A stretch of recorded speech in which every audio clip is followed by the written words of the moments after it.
What do you think one thing people should know about World War One in Eastern Europe that most people don't know? That's easy. I think that World War One was fought in Eastern Europe as well as Western Europe. But there's a whole Eastern Front that was quite bloody, quite spectacular, quite difficult, quite interesting, and maybe more important than the West. I mean, if you're this is the War Books podcast, there's so much about the Western Front, but there's a whole other war in the East.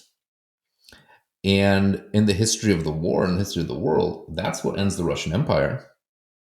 That war, the Eastern War, the Russian defeat there. That's what ends the Austro-Hungarian Empire, even though no one invades Austro-Hungary. No foreign soldiers step on Austro-Hungarian soil, but they get exhausted.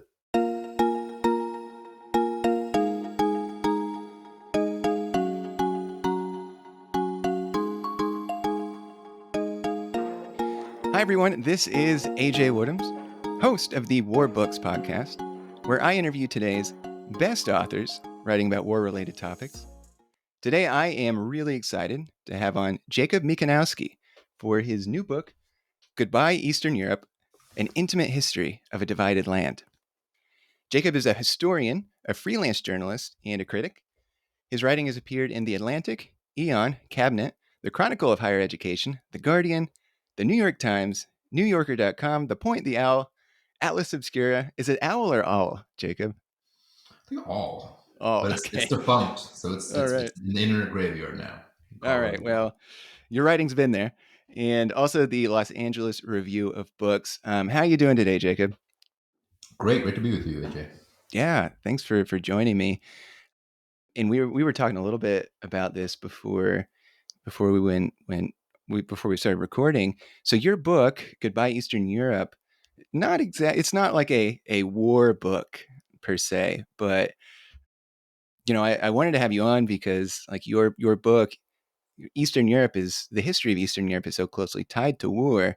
I mean, you do have a picture of a tank on the cover of the book. So, war factors very prominently into this story that you tell. And I think you did a very good job with this book, especially given the relevance right now with obviously Russia and Ukraine. But yeah, excited to dive in.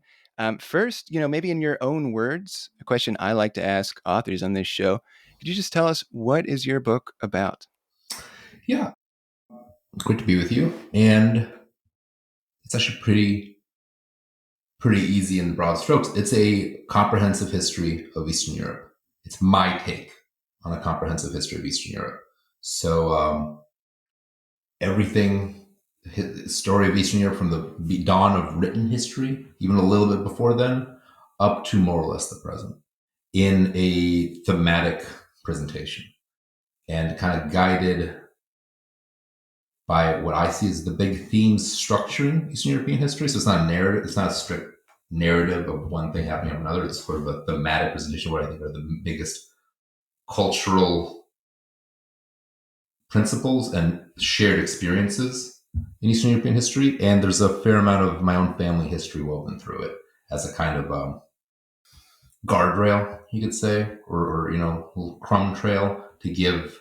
It's not a family history, but there are bits of family history, especially as you come into the 19th and 20th century. I'm from a mixed Polish-Jewish family, Polish, Catholic, Polish-Jewish, that had a turbulent time in the 20th century, especially. And some of those stories are woven in to make it kind of a more personal tale. So the hope is that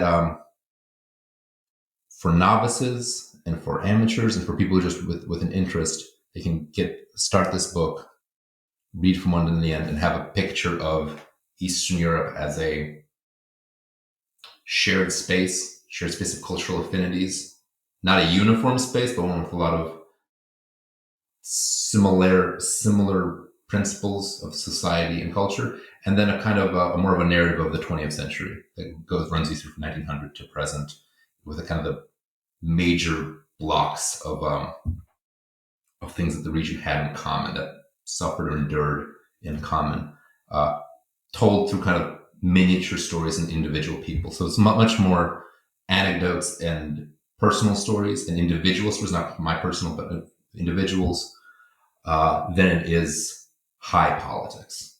There's a kind of dusting or outline of high politics. You get the major rulers, you get major wars, but it's not a strict narrative history of that. It's more history of experience, history of lived um, lived suffering, lived joy sometimes. So the title of your book is Goodbye Eastern Europe. Explain that. Why Goodbye Eastern Europe? It's a little bit ironic. It's a little bit of a it actually works, I think, on a couple levels. One comes from kind of my life, and I think the level of my generation. I'm 40, the generation that kind of the last generation that saw socialism. I remember the 80s. Go to Poland in the 80s, like world of you used to go to Poland, you used to go to Eastern Europe. It was like crossing a civilizational divide. You would go, that's a really foreign place, especially I think Poland, Romania, some of the countries that had a really tough time economically in the 80s. You were crossing from you're going to a place where the stores had no food, where the air smelled like coal, brown lignite, where things just were just like in a total standstill of kind of the late summer of state socialism. And he felt like a real, there's a whole literature series called The Other Europe, and felt like the other Europe. The Eastern Europe was this extremely foreign place, almost civilizationally.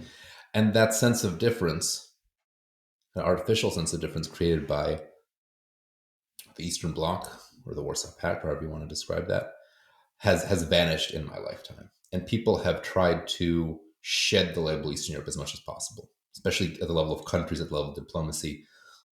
Anyone who can has tried to rebrand and escape what's seen as a pretty, you know, negative, the negative connotations of Eastern Europe. So the Baltics are now trying to be in the Nordic zone. My part of the world, Poland, Czechoslovakia, Hungary, that I studied in graduate school, has kind of moved, call it South Central Europe. And the Balkans will rebrand themselves differently. The Eastern Adriatic, the Black Sea, uh, just the Mediterranean kind of paper over that. So people are fleeing from Eastern Europe as an idea. When I started the book, I actually felt like there was a lot less, there wasn't much interest academically in Eastern Europe. I was kind of stuck in grad school late years, and I'm like, there was just not, funding was vanishing, interest was vanishing, publishers Isn't that weren't crazy how times publishing. can change just Yeah, so it so flipped quick? back completely. Yeah. But it was extremely, like, everyone had got, all these countries had gotten into the EU in 2010 and 2013. I had memories of how relevant and how interesting it was to people in the 80s, even the early 90s, and it just vanished. But then there's a deeper meaning, I think, to the title. The book is kind of split into two parts, two big parts. One is about the religious and political heritage of Eastern Europe up to 1900, and the other is 1900 and forward. And what I try to do in that first half is say, as much as Eastern Europe is a kind of construct imposed from outside, like it's my lifetime, a description created by or a shared community, that the thing that was holding together was Soviet occupation or Soviet influence, or that there is a deeper unity that's been ignored, that's been forgotten, that was destroyed in a way. That there is something actually distinctive to Eastern Europe, and I try to argue that it is historically, socially, and culturally different from Western Europe on the one side, Russia and the kind of bigger Eurasian world on the other. That there's a kind of diversity that existed woven through everywhere, kind of a fractal diversity that you can find in every village. This is a zone of maximum diversity, multiple diversity. It's very different from anything you would find in France or Spain or even Russia or maybe even China, in this kind of zone, this belt from running from Estonia down to Albania. And I try to say, and that's a world that, as someone who kind of belongs to a Eastern European minority, a very small minority at this point of Polish Jews, that really appeals to me and really is important to me. That heritage of diversity, this world that somehow did hold together for a long time, at least until World War II, this multiple plural world. That's really the world of my grandparents and their parents. And so I was saying goodbye to that kind of deeper past. I can call it a ramshackle utopia at one point. We can get into what that means. I think that might be an oxymoron, but that world I'm also saying goodbye to. That's so interesting what you say about escaping the label of Eastern European. So my family is we're part English, then like some German, and like a lot of East European and Polish. And we did me and my brother did like one of those ancestry like Hmm. tests or whatever. And like my whole life, like my family had kind of the identity of like being like coming from like England, like being an English family. And we do have the last name is an English last name. But we did this ancestry test, and we're actually mostly Eastern European. So we found out, but the family still doesn't. It's still Yeah. like there seems to be much more Western European recognition than Eastern European recognition. So I thought that's very interesting that you say that. Maybe before we really dive into the history of Eastern Europe, for the audience, could you define what is Eastern Europe? What are those boundaries? I can, and with the caveat that that's my definition. This is contested terrain, even more contested since the Ukraine war. So you have a lot of struggling over what is Eastern Europe, what is Central Europe. I have a big tent definition of Eastern Europe, although not the biggest tent. Political scientists have the biggest tent, but my definition of Eastern Europe is everything between Germany on one side, Germany to the west, Russia. I really mean Russia, not the Soviet Union, but historical Muscovy, Russia, Russian speaking core land to the east, and north south Estonia to Albania. I would actually put in northern Greece, but we're quibbling. We can quibble on the borders. I think there's a case to be made for Finland kind of being half in, half out. I don't actually put it in.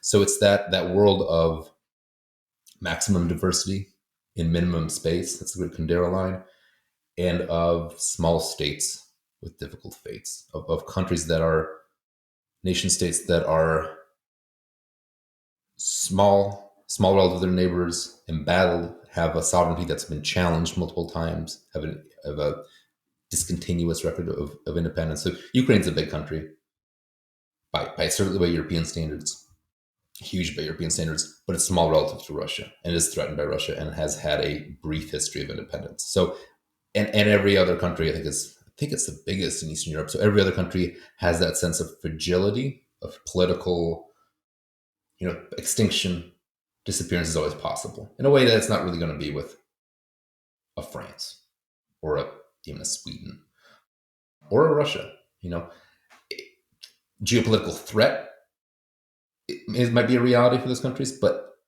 vanishing from the map, much less so. Yeah, and it's very easy to. You're absolutely right with. So it's easy to forget, and I was reminded this from your book, but just thinking about Poland, you know, Poland at one point would just like didn't exist, like the boundaries of the country, and then but then it was a country again, but then like part of that country was taken by the Soviet Union, and then part was taken by Germany, and it's easy to forget how recent a lot of the borders in Eastern Europe have changed, as opposed to somewhere like Western Europe.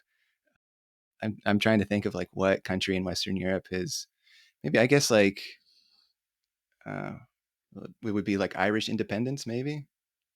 I don't even know when that That's true. that was.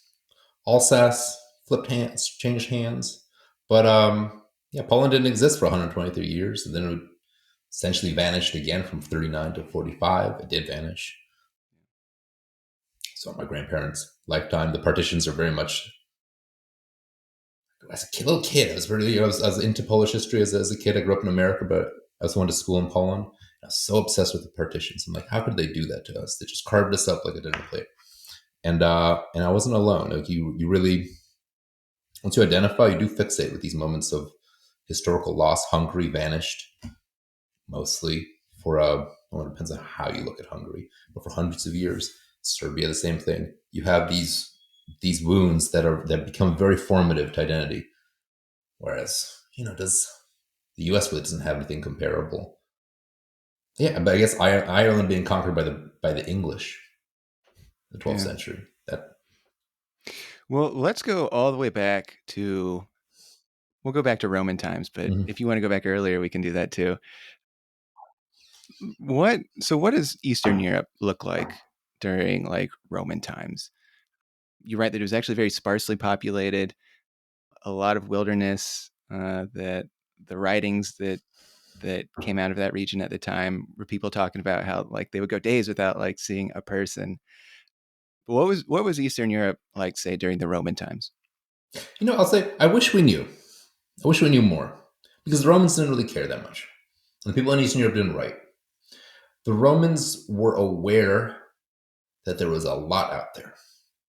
That they were up to the Danube, and then past that they made some forays. For a while, they controlled most of what's now Romania, and then past that, they knew that there was a lot of amber.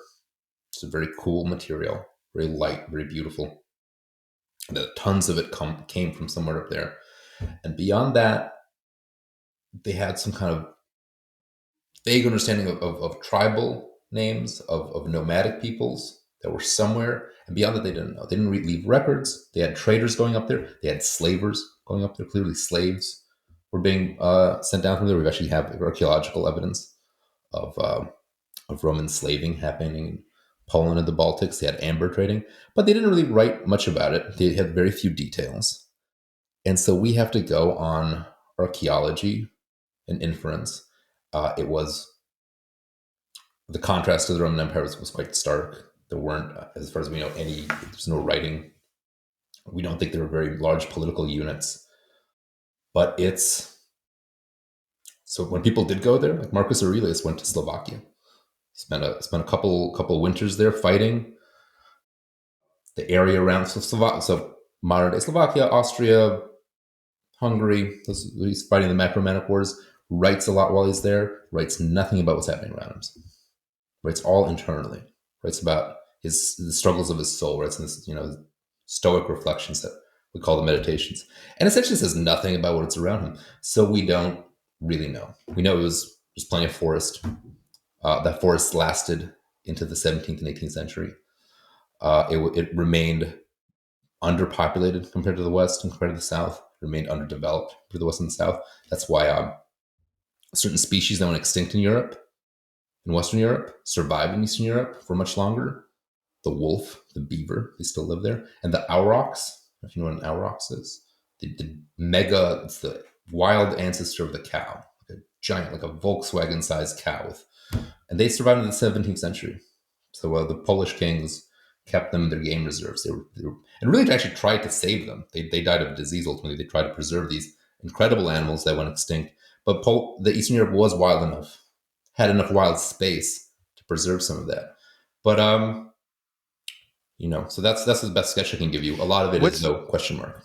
what's like the first writing that we get with somebody traveling to Eastern Europe and writing about who's there and what things are like and the people that that he or she sees around them. Depends on what you mean by Eastern Europe. Depends on what you mean by writing. I'm And the thinking problem about is, yeah, a part in your book. I think it was actually a Jewish yeah. explorer who writes about being in Eastern Europe and just finding basically the forest. I'm not sure if you probably do name this person, and the name escapes me. I think it's Yaqub, like is the Arabic version of my name. Okay, I think of Tortosa. okay, There's a Muslim traveler and a Jewish traveler. I don't want to get them confused. But in the 10th century, action kind of heats up in Eastern Europe, especially my part of Eastern Europe, Bohemia, Poland, Czechoslovakia, and there's real trade happening, and some of that trade is furs, and we now are kind of realizing that the dominant part of that trade is slaves.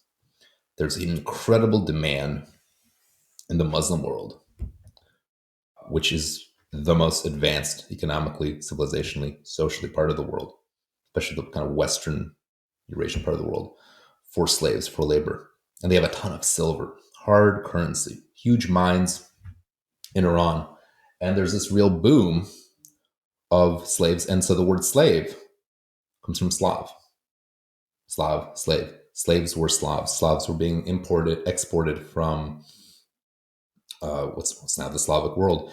And you have the first literate witnesses are traders, travelers, Muslim and Jewish, but Jewish from the Muslim world, Jewish from Granada, and Muslim from Tortosa. All right, might have those switched. And this is around 960, 950, 960. And they start going to check out these trading hubs. They go to Prague. the traveler you're thinking of, and sees, crosses, goes for a week without seeing anything, sees forts made out of timber palisades, sees what becomes the king of Poland, then a prince. A Jewish traveler is the first witness to the pre-Christian, the very end of pagan Poland pagan, and so that's the kind of the first more expressive, more detailed witness we have after. But the Romans leave almost nothing. So this is the first kind of more detailed. There's a little bit you could point to a little bit earlier, Cyril and Methodius. I don't want to quibble too much. There are Christian witnesses, but the deeper kind of traveler reflection, that's the 10th century, and that's the kind of height of the slave trade. So, one, I was very fascinated to learn that Prague was a slave trading hub, Mm-hmm. something that I had never heard before. Just to give us maybe a sliver in time look at warfare. What was warfare like around this time? How was war being waged? Who is fighting who? Maybe what types of weapons are they using, and how violent are we're talking around the 10th century? How violent are things right now? Yeah, there was there's this commercial activity coming from the south, all this great Iranian silver carried by Muslim and Jewish merchants up north, get human cargo, and then you need people to round up, and you need experts in violence on the other side. You need slavers, you need bodyguards, and that's kind of the probably the genesis of most Eastern European states, especially the Bohemia, what becomes Czechland, Poland. Not the official. This is not the history I grew up with. Incidentally, this is more comes from archaeology and comes from piecing together the world of slave trade, because the stories that the medieval chroniclers told are very different. They did not like this. The idea that these dynasties come from, you know, essentially selling their own people or selling very relative nearby people is a very unattractive story. So that was pretty buried. But the Well, and experts still, in like violence, yeah, to this day, not I had no idea about that history. So still not a narrative that seems it, to get it actually, talked about so yeah, much. it's not really the narrative that gets taught. It's taught. It's now kind of revisionist medievalists, especially in Poland and Czech Republic, have done a lot to do it, but it hasn't, because it's not part of the written story. It's part of the archaeological story. But the experts in violence in the north were the Vikings, were the Northmen. They're the ones who, through basically military prowess, could connect the world of the Slavic villages to the world of the Arab Emporia. So that's where you get Russia comes out of this, comes out of the river trade in slaves, mostly Swedish Vikings, Swedish, or put Vikings in quotes because of the problems around the nomenclature of Viking, but that is kind of what you should picture. Taking people down the Dnieper and the Dniester, down to the Black Sea, and then similar groups running in the same trade over the Carpathians from Krakow over the mountains to Prague, and then from there west to Venice, which is a big slave trading emporium, out to the rest of the Frankish Empire, out to the Emirate of Cordoba. So they were building a highway north from Warsaw. A lot of the great archaeological discoveries, a lot has been happened. A ton has been discovered in the last 20 years in Europe and Eastern Europe because of the EU, and it has one of the most ambitious archaeological programs by accident. Is there's all this money to road construction. You build big roads, big highways, which we really needed in Eastern Europe. You discover stuff in the ground. So they're building a highway north of Warsaw. They found this big cemetery, clearly not Christian from the way the bodies were placed. Essentially, of this mixed, probably mostly mostly Viking bodyguard of the early Polish dukes, but mixed with people. They did DNA work on it. They did sourcing the different implements. There are people from Khazaria, from Central Asia. There are people from West. There are swords from Western Europe. So you have a kind of motley crew of rough and rowdy men. People who found a living in what was a brutal trade, and people who could organize that, probably intermarried locally or were local, but had to find reinforcements. This is a story state formation. Something similar happened in North Africa later, in like northern the Sahel. This kind of slave trade turning into bigger states defending themselves, then taking control of this trade, then organizing something out of that, then becoming Christian or Muslim in Africa, and turning to states from that. So it's still sort of a murky story because it was not written. Yeah, It's well, very pieced together.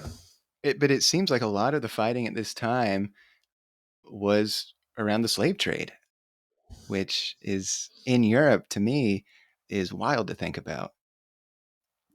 But because you do hear about, I've heard a lot about the North African slave trade, Mm-hmm.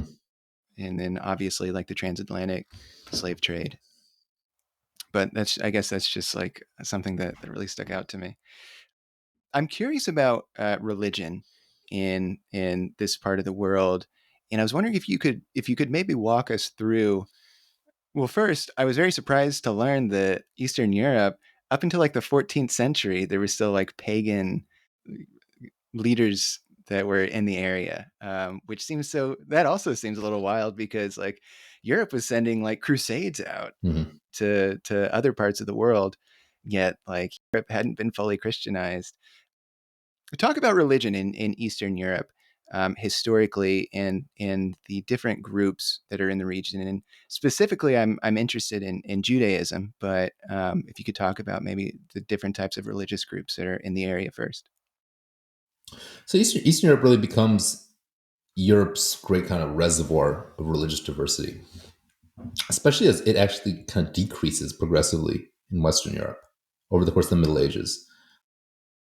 We know about Andalusia and the kind of idea of beautiful Muslim Spain being this wonderful melting pot of Muslim, Christian, and Jew. And that really was true, but with some caveats that historians have added. But that progressively goes away. And you kind of culminating in 1492 when Aragon and Castile unify, Ferdinand and Isabella.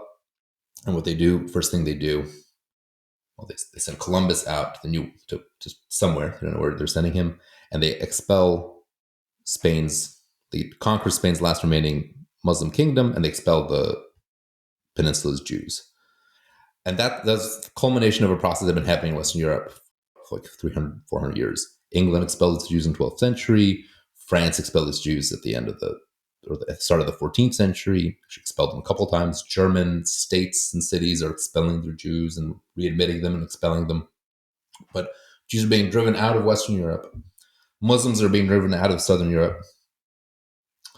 But they find refuge, especially Jews, in Eastern Europe, which is underdeveloped, which is underpopulated, which is under commercialized. And so for the rulers there see Jews as a real resource to connect, pre-modern world, most industry is agricultural. You have to connect that world to the bigger world of trade. You need people who are cosmopolitan, who move around.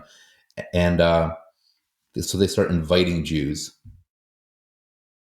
in groups or individually to settle. And it becomes the real kind of Noah's Ark of European Jewish life, especially in Poland and Lithuania.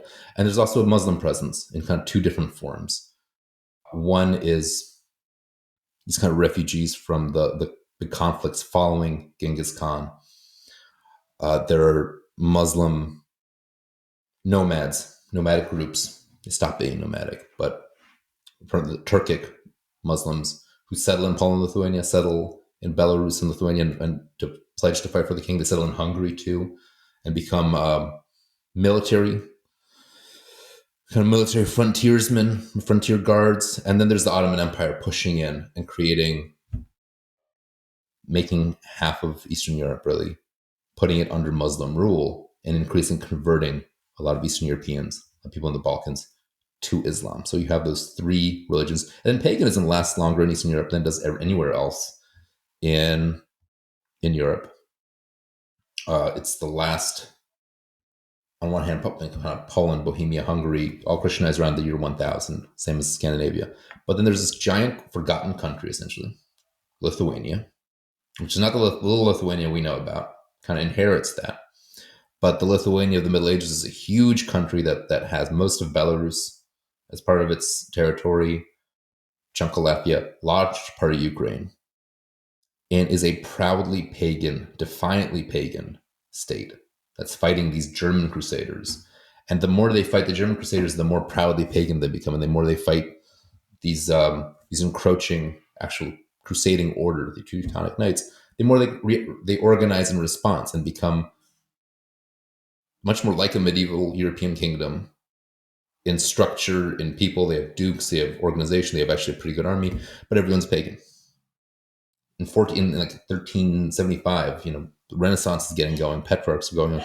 They're having pagan burials, they're having pagan priests, they actually have Christians fighting with them, they have Christians in their orbit, but the rulers are all defiantly pagan, and it's a dynastic marriage with Poland Well, that brings them into the Christian fold.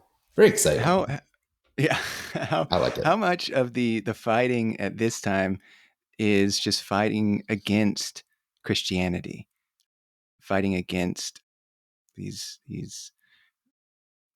I don't know if they're not crusaders, but Well, they are against people crusaders. who I mean, want. in their mind, they're crusaders. The Teutonic Knights are a crusading order. They started in Oh, the okay. Holy Land, and they had a great time fighting Muslims. And they are like, well, what if we have our own infidels close to home, just a boat ride away. And so they are a crusading order. They are warrior monks who do not marry, mostly German, but they had French and English recruits, and there were crusades. And there's a great book called The Northern Crusades, like Eric Christensen.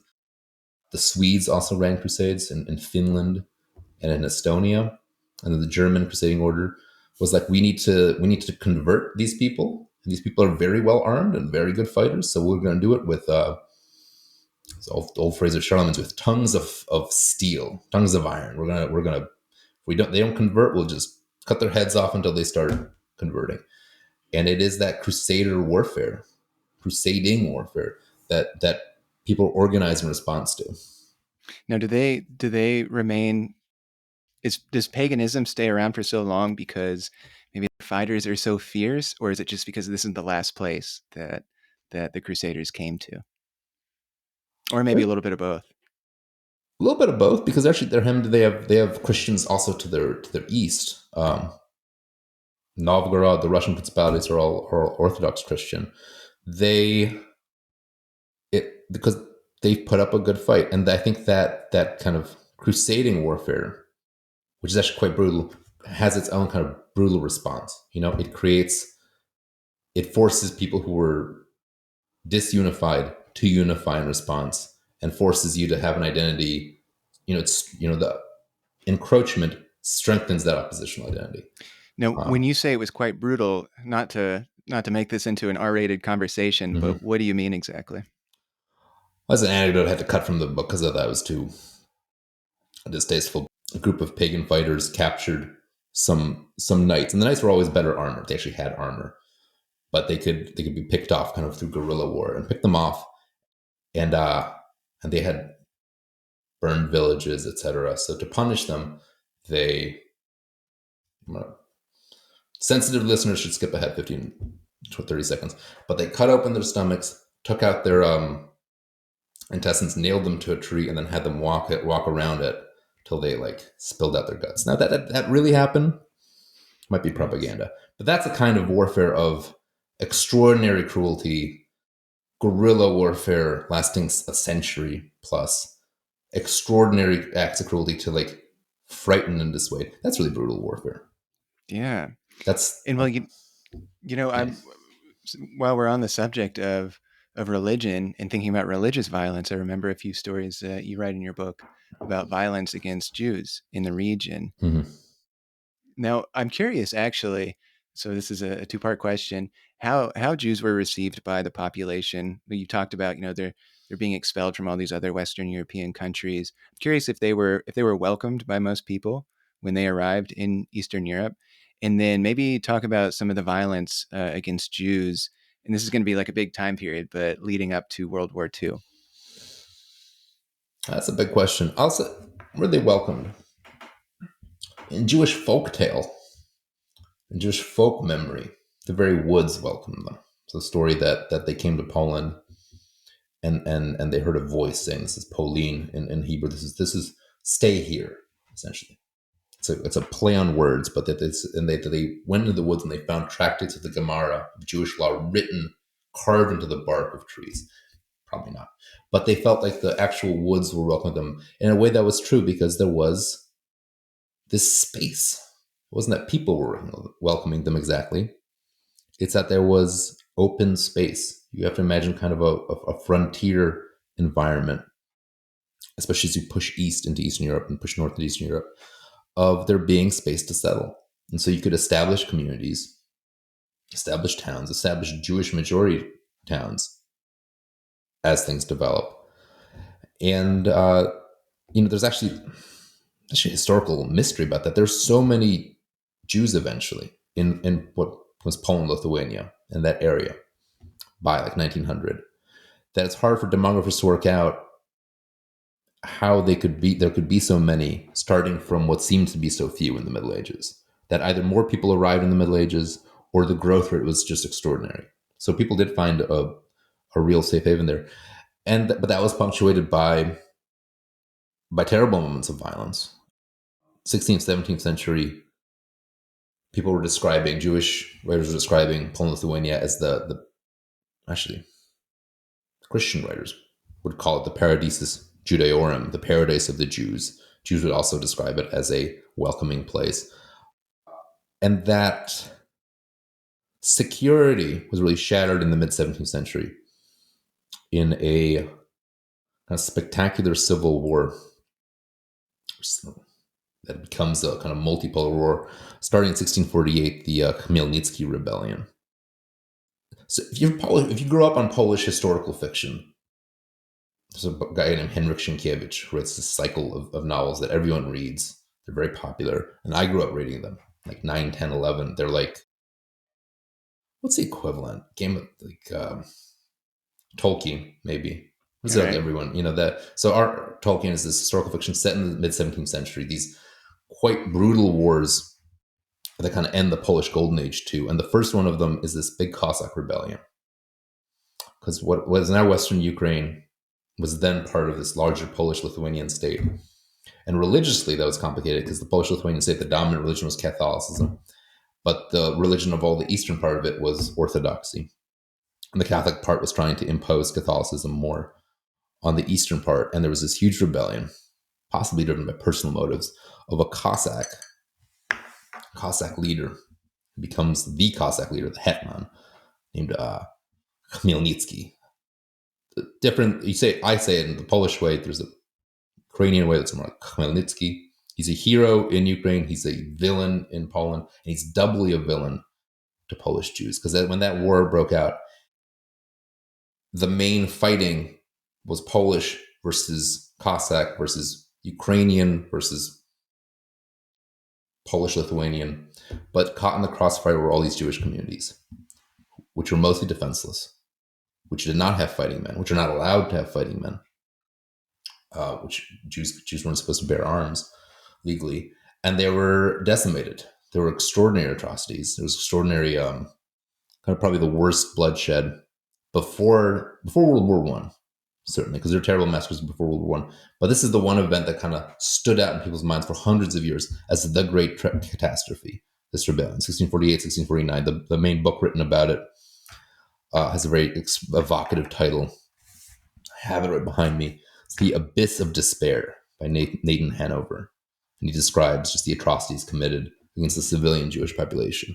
And it created, but that wasn't a constant. That was a real kind of eruption of violence. And there were moments later. But that was the big devastating moment up to the 20th century. There were others. There were pogroms. There were local things. There were the Haidamaks. There were other wars in which Jews were caught in the crossfires, but nothing on that scale. Well, I hate to skip ahead to so Mm-hmm. much, but that's what I'm going to do. I'm going to skip ahead to World War II. So we're going to blow right Okay. past World War One, which started in Eastern Europe. I did start in Eastern Europe. Yeah. was fought in Eastern Europe in a forgotten way. Well, actually, well, you know what? I think if there's one thing people should know, what do you think one thing people should know about World War One in Eastern Europe that most people don't know? That's easy. I think that World War One was fought in Eastern Europe as well as Western Europe. But there's a whole Eastern Front that was quite bloody, quite spectacular, quite difficult, quite interesting, and maybe more important than the West. I mean, if you're a this is the War Books podcast. There's so much about the Western Front, and the Western Front is so much dominant in our imagination of World War One. The Somme, the trenches, Ardennes Forest. That's what the picture of World War One is. You know, a ditch in Belgium, basically.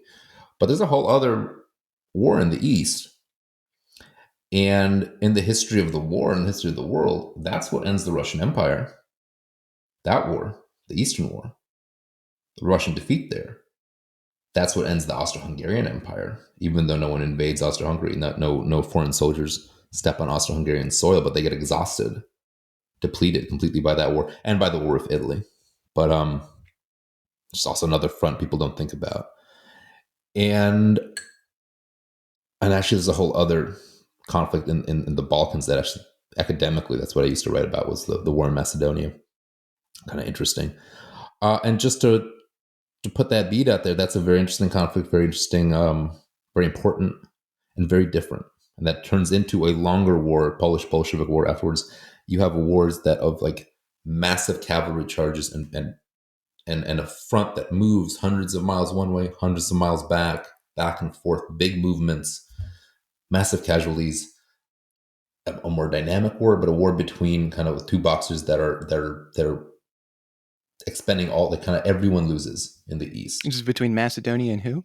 Well, there's a Macedonian front actually. So out in Macedonia, northern Greece, modern Macedonia, the British and French are fighting the and Serbians, exiled Serbian army that gets driven out of Serbia and has this incredible odyssey, and then it joins up with the French with the Allies, fights the mostly the Bulgarians, and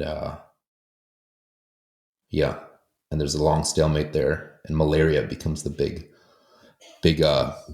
victor. Everyone starts getting sick, and I wrote about actually academically. That's why I wrote about that front, very forgotten front, the Macedonian front. So Macedonia's not I'm actually participating; it's in Macedonia, very but curious completely about. forgotten, right? Like Yeah. people know what World War One is. There's a whole other World War One out in the east, and that's it. And we'll move to World War Two. Well, well, thank you for bringing that up because I could. I'll probably Google when we're done with this. I'll probably Google all about it. But I want to get to World War II because I want you to tell the story of your family a little bit because this was, as you said, a personal book for you. Maybe could you just, in terms of World War II, what was your family's experience in first? Who were they? Where did they live? In what was their World War II experience? So I have two sides to my family. It's four sides, but there's a Jewish side and a not Jewish side, and I'll talk mostly about the Jewish side. The Polish side, although had they have two grandmothers who were Polish Catholics. I actually know very little about what happened to one of them. It was from Western Poland. The other one was from Vilnius and had sisters, and one ended up in the Soviet Union, and one ended up being a forced laborer. But they mostly still one I think worked in Germany. One stayed in Vilnius. One in the Soviet Union. So they had their own difficult war as Polish women. But the Jewish side of the family was pretty big. As to my two grandfathers, both kind of both in Warsaw at the start of the war. Both in kind of the working class. There's no real ghetto in Warsaw before the war, but the kind of working class slums of or neighborhoods of Warsaw. And there's an extended family too. So in writing the book, I drew on a little more than just the grandfather experiences. But so my family's the part of my family that survived the war, which obviously I'm descended from, survived by going east very soon in the war, and by living in the Soviet Union. But my actual grandfathers fought. One fought in the September campaign. If I should, how much World War II I should explain. Well, when you say September campaign, what do you Yeah. mean? So World War II, the fighting part of World War II, European part of World War II starts September 1st, 1939, when Germany, Nazi Germany, invades Poland. And that invasion triggers the British and French declaration of war on Germany, and then you're off to the races. But so for about four weeks or so, the Germans are invading and conquering Poland. Right that first day, it was a beautiful. Everyone remembers it as a beautiful, gorgeous summer. I think the same memories of World War One, which starts in the summer too, a little earlier. That there's incredible, beautiful summer, kind of the last summer of peace, and then war breaks out. But September 1st, all Polish men are called up into the army. My mom's dad actually fought in it, was captured, and my dad's dad kept going east, trying to get to his rendezvous point as the Polish army is being pushed east very quickly, and he never reached it because on September 17th, 17 days later, the Soviet Union invades Poland from the east because of a secret agreement, the Molotov-Ribbentrop Pact, to essentially partition Poland again. That they won't stop the Germans, won't stop the Nazis, and they will in fact take their own kind of cordon sanitaire of Poland. They wait till most of the fighting is done, and for reasons that are a little unclear, they don't. They actually have to fight the Polish army that's now being caught from two sides. They have to fight it somewhat. It's pretty broken force by then, and at that point, it has no chance. So my other grandfather is trying to reach his unit, but by the 17th, he's just in Soviet territory. The grandfather who was in German captivity actually ran away, got out of some kind of very temporary, POW encampment, got back to Warsaw, and alerted, told his family, like, we have to go east. And and some of them said yes, and some of them said no. That doesn't sound reasonable. We can sit this out. I had a cousin who had worked in Vienna and who had been in Warsaw during the German occupation of 1917. You have to remember that just over 20 years before, people who lived in Warsaw had been under German occupation in World War One. So I mentioned it before, and they acted really well. The memory of the German occupation of World War One was Germans paid for cash for everything. They didn't loot. They had blackouts and martial law, but they were a very well-behaved, very professional army that didn't really commit atrocities, especially behind enemy lines, and that respected civilians. And we can do that again. 20 years later, how much could have changed? And to run away, to go to the Soviet Union, which had just declared war on Poland, which was, in many ways, a pretty scary place and a pretty difficult place to live, was pretty daunting. So I had relatives who just said no. But my actual grandfather then went and took part of his family to Minsk. First to Białystok, which is just over the new border, and then to Minsk. So it's Soviet Belarus, where they were from 39 to 41. And so you write one of the things in Eastern Europe. So when we think of the Holocaust, like Auschwitz comes to mind, concentration camps, which obviously is a very big and important part of the Holocaust. But you write that this is actually a much more intimate Holocaust for people in Eastern Europe, in that people would be shot in the streets, people would be, gunned down in ditches individually. Talk about the more intimate experience that people suffered through, Jews suffered through in Eastern Europe in the Holocaust. Yeah, I think Auschwitz has become very much kind of the synecdoche of the Holocaust as a whole for us, for Americans, for the West. And the one is that it's the largest concentration camp. And the other is that that's how most Western Jews weren't shot where they lived. They were rounded up by collaboration forces and shipped somewhere far away, shipped somewhere scary. And Auschwitz, she had family from that town, distant family from that town. Had great railway junctions, and you could ship people, you could transport people from all over Europe there. But in Eastern Europe itself, where most of the Jews lived, most of the Jews who lived in Europe, just period, lived in Eastern Europe, lived in Far Eastern Europe, and most of the Jews were killed in Eastern Europe. The concentration camps played a role, but only a partial role. There was a much wider scope of killing, and it really started in 1941. It started the Holocaust as we know it, as we think of it, gets ramped up, goes into high gear when Germany breaks the Molotov-Ribbentrop Pact and invades the Soviet Union. Hitler double crosses Stalin, June 22nd, 1941, sneak attack on the Soviet Union, spectacular gains for a few months, incredible kind of German progress, and then stalls out. And then that moment, right from the start of that invasion, and then especially as the invasion stalls and as the hunt for what the kind of Nazis see as communist collaborationists or the Jewish menace behind their lines now, they start killing Jews en masse. Right in that first invasion, though, wherever they find them, shooting them in the streets, shooting them in the squares. And it's called there's a French researcher who named this the Holocaust by bullets. So literally, and the concentration camps haven't really been instituted yet, because the idea they haven't quite figured out what they're going to do. The idea is we'll just shoot Jews where we find them, and they probably shoot about 1 million, 1.5 million. It's a little hard to get precise numbers on this, although people are working hard on it. Yeah, I've read that book, and Yeah. it's jaw dropping to read those stories about, just even like children who would be taken to like fill in these ditches where all these people were just shot. Tens of thousands of people just shot, pushed into ditches, and then those ditches then covered up using child labor, and really just like what an awful, terrible.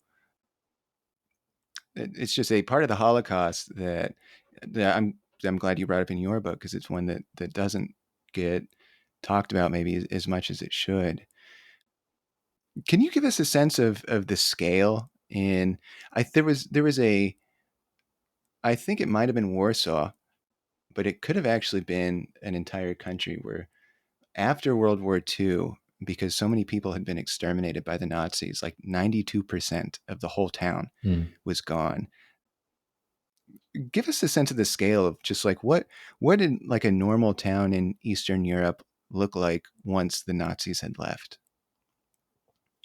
Yeah, I can actually. So I read a lot about my dad's dad. Well, partly in Warsaw, partly in his kind of family shtetl, family small town of Zambrów, which actually now my aunt lives next to. So I've been there a lot. It's a very quintessentially typical Eastern European town. Nothing super exciting about it. Something my grandfather's from there.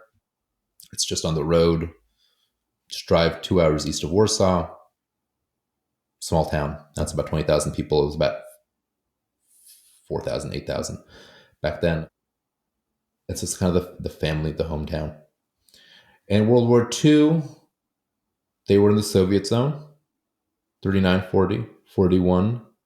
And then, they were close to the border. So 2 days into World War II, in 2 days, I call it World War II, but 2 days into the start of the Eastern Operation Barbarossa, the German invasion of the Soviet Union, they're in German territory. And then the real terror starts. I thought Soviet occupation was difficult in some ways, but there's a few weeks go by and they start rounding people up and they start having them dig ditches. I'm actually a family of Jewish farmers, which is rare, but and a German was so shocked. A German soldier was so shocked.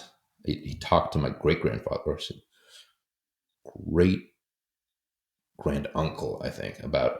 He's like, "What's your profession?" He's like, "A farmer." It's like, "You lied, you." And someone told him, "No, he's actually a farmer." He's like, "Well." He kind of won his respect because that seemed such an un-Jewish profession. He's like, "Well, you know what? Don't come back to this ditch digging site tomorrow. This isn't going to be great for you, because then they start shooting the Jews of Zambrów. I think in October of that year. Then they create a ghetto inside the town. It's a small town, and they round up people from the countryside, from the remaining surviving Jews, and they start doing this all over Eastern Europe, all over Eastern Poland, Belarus, Ukraine, and small-ish towns get their own ghettos, kind of walled or barbed wired areas where Jews are crammed in, surviving Jews, and Jews from the countryside are sent. And then a few months later, or about a year later, in 1942, they start liquidating those ghettos. So they have death marches, and then they march people towards trains to.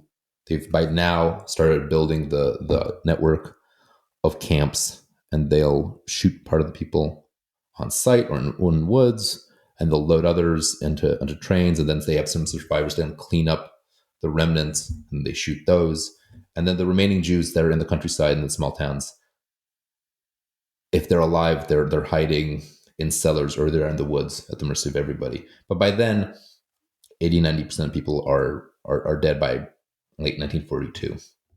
And the towns, most small towns in, say, kind of that Jewish heartland, which is eastern Poland, it's now western Ukraine, most of Belarus, a lot of Lithuania, probably down into northern Romania. It's Moldova. That's the kind of world of the shtetl, world of the small towns. Those most small towns were majority or plurality Jewish. It was typical for small towns. The countryside was Christian, Catholic or Eastern Orthodox, was peasant, and the towns were mixed. Towns were between 40 and 80% Jewish. Small towns, especially. It's that kind of social division, is that the small town activities, the trades, carpenter, tailor, grocery store owner, those are the kind of typical jobs, small town jobs, were in Jewish hands. And they're now largely, depopulated. There's a lot of houses up for grabs. Locals grab a lot of the houses. But then, honestly, when the war comes back around the other side, so this happens in Zambrów, is that 2 years later, 44, the whole Red Army is coming through, fighting, eventually the Germans push the Red Army out towards Stalingrad, out towards the Leningrad, out towards near Moscow, but then flips. And so 44, the Russian army is going through the same area. The front turns back around. And these towns that are mostly made out of wood are mostly burnt to the ground. So Zambrów, I know in 45 people went, there was just almost nothing.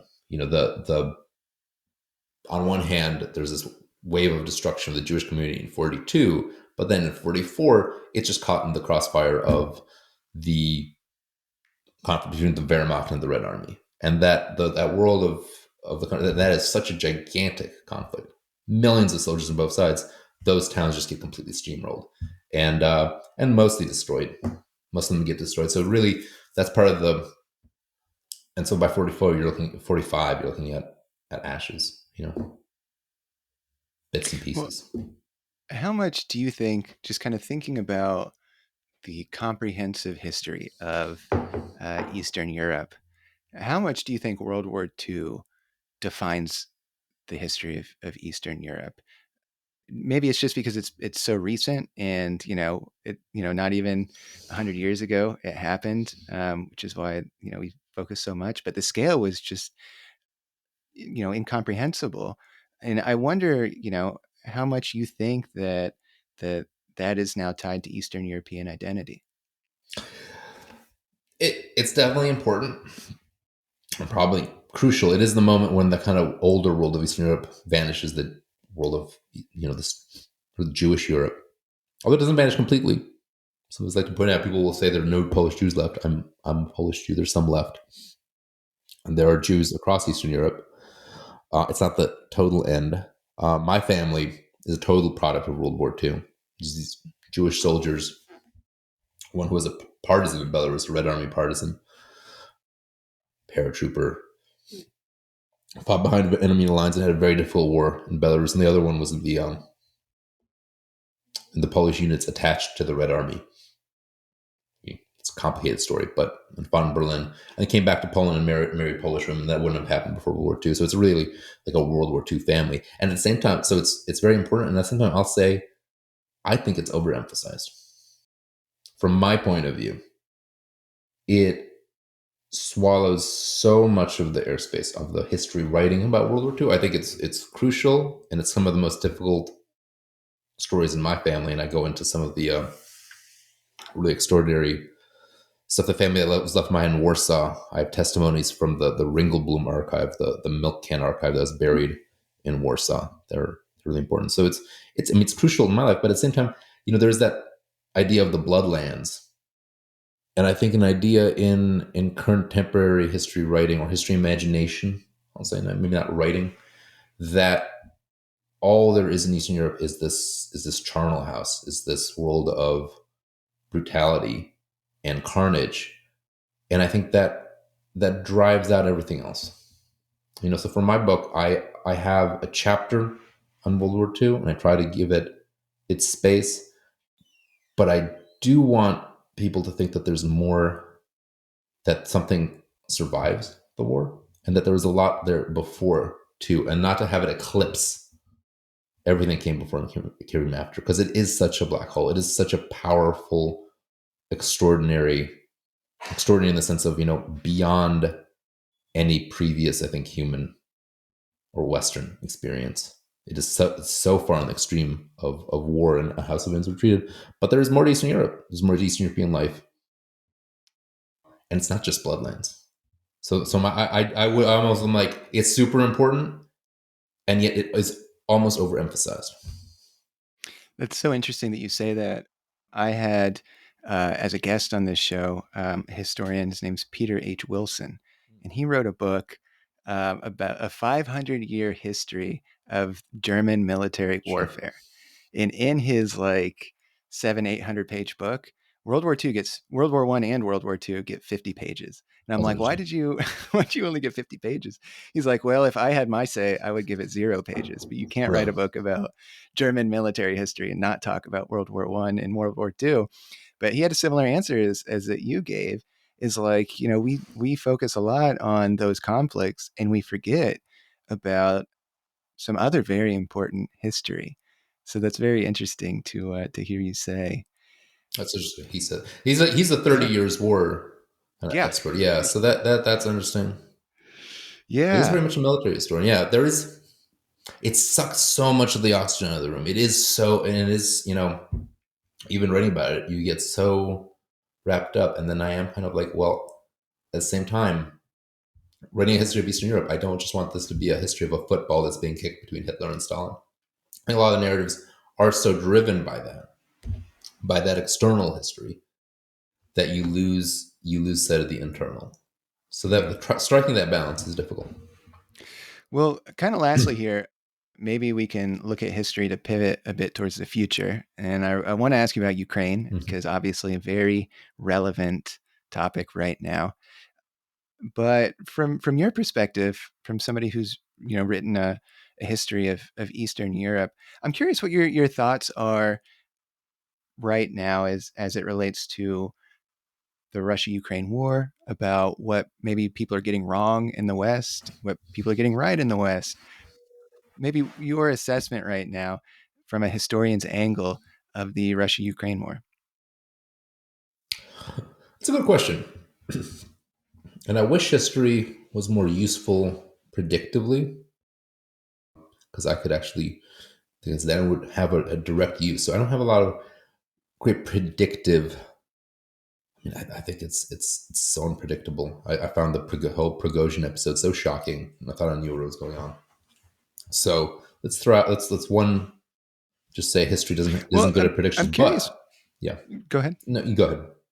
I was just going to ask, the relationship between Ukraine and the rest of Eastern Europe is something that I find I really don't know so much about, and I wonder how much that might color right now the war and how you see things progressing, because it doesn't seem like there's like one Eastern European identity. And I'm curious on your thoughts. It's interesting how that's evolved. I think people aren't at all aware of the kind of the so during World War II, there were many wars inside of World War II. Wars fought between local groups under the umbrella of the larger Allied Axis conflict. People might know about Yugoslavia and that there was fighting between Tito's partisans, communist partisans, and local royalists, Chetniks, Serbian royalists, kind of not quite fascists, but on that side, Croatian fascists, and then Muslim groups. That there was a civil war kind of happening underneath the kind of dome of German Italian occupation. Something similar was happening in the Polish Ukrainian borderlands. Brutal conflict, brutal ethnic cleansing of Ukrainians by Poles and Poles by Ukrainians. There's a intermixed borderland that belonged to Poland before World War II, but was Ukrainian majority. The local majority was Ukrainian, but the economic powers and the political powers mostly Polish.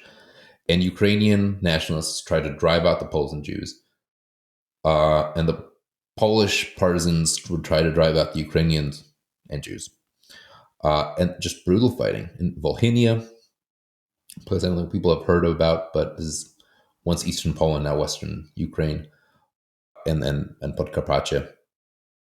Terrible fighting level of villages, like neighbor on neighbor. Ukrainian squads mounting up Polish villagers, killing them all, and reprisal killings of the Poles on Ukrainians. A lot of bitterness left after that. A lot of memory, like just a couple of years ago, it's a wave of bringing up bloody Volhynia is the term in Poland of trying to commemorate this and explore it and trying to get it, commemorate as much as possible, make it a pillar of memory politics on the Polish side. On the Ukrainian side, those nationalist groups are this pillar of Ukrainian resistance against Soviet power, of trying to recreate a Ukrainian state against also Polish domination. A little bit ambiguous how they treat some of those leaders. So there's a real source of tension, and that vanished mostly with this war. You would say, like, well, obviously those relations are going to be bad. That well is poisoned. No, Poland is the biggest supporter of Ukraine now. They have a I was just shared about to enemy. say that. I They was just have about to say incredible that. social solidarity, incredible outpouring of help. Not the level of government, but the level of people. People just like millions of Ukrainians coming in the start of the war. Including my family was hosting Ukrainian families. And in the light of a bigger enemy, those past conflicts really, really have been shunted aside and not for honestly forgotten, but they're de-emphasized. And there is in much of Eastern Europe a pretty united front against Russia. But then in part of Eastern Europe, especially Hungary, Serbia, there's an absolutely kind of a mini united front in favor of Russia.